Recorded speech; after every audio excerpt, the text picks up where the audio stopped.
This isn't a ring, but it will be a game changer for your ring making. Now, I make rings out of antlers, but you can use these for any rings that you make. So in this video, I'm going to show you how you can add ring cores to your rings. And this is going to be two big benefits to your ring making.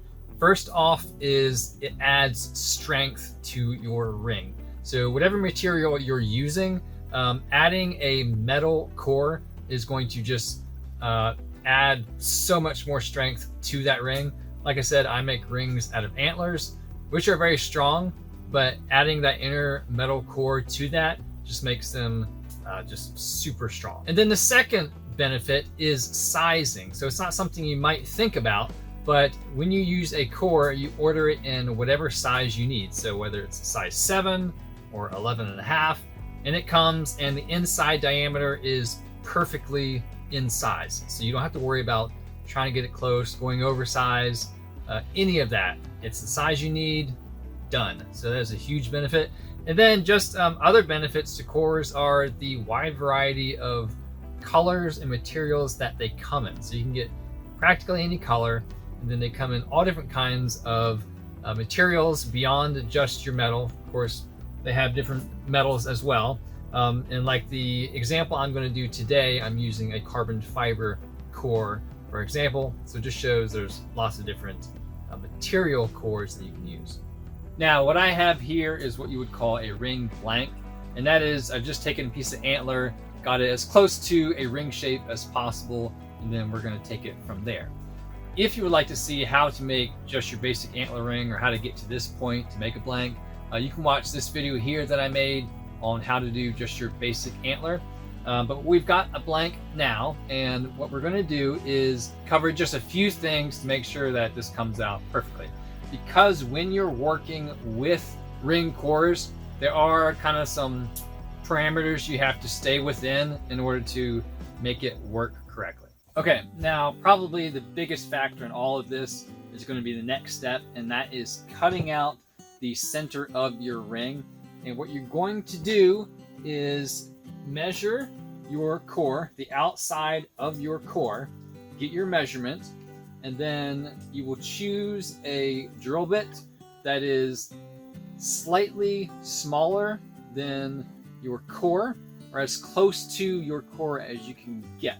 This is going to save you a lot of time in the next step, which is sanding down the center of the ring in order to fit that core into it. But if you've got just a ton of material, that's going to take a long time, and it's going to open the door for errors in coring out to the center of that ring.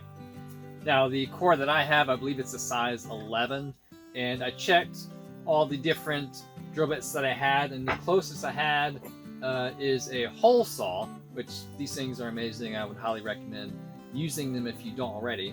But it's actually very close, just within my 23 millimeters. So this is going to work perfect, and I'm going to choose this to pour out my ring.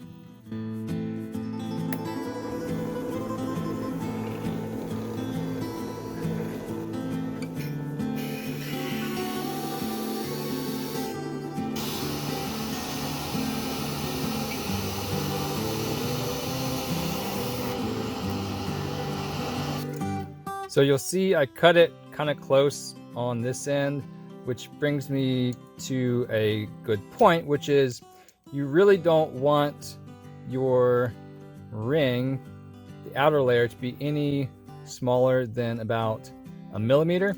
So I'm going to build this area back up with some super glue just for this example, but just make sure you're getting your placement good when you're cutting out the center, and don't go smaller than about a millimeter for the thickness of your outer layer of your ring.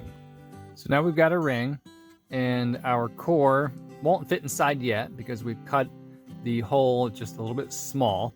So we need to sand out the middle of this until our core will slide in. You can just hand sand the inside down, depending on how much material you need to take out. But I would recommend using something like this, and all this is just a piece of dowel rod, wood dowel rod, and I've cut a little slice in the center, and then you just tuck in your sandpaper and that acts as like a, I guess you'd call it a sanding mandrel that your ring can go over and sand out the center. And that just makes sure that you're sanding evenly on the inside of that ring.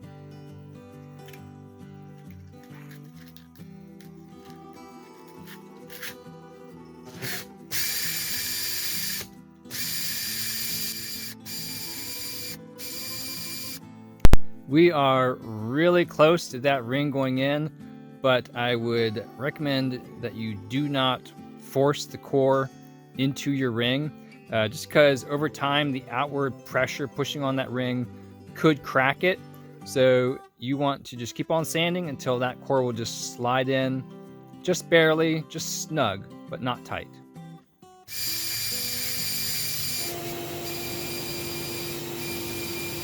And now our core slides in just snug.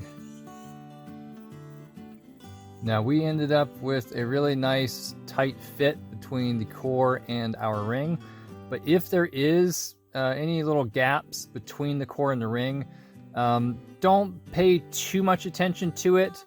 You can fill that in with the CA glue once we glue in the core.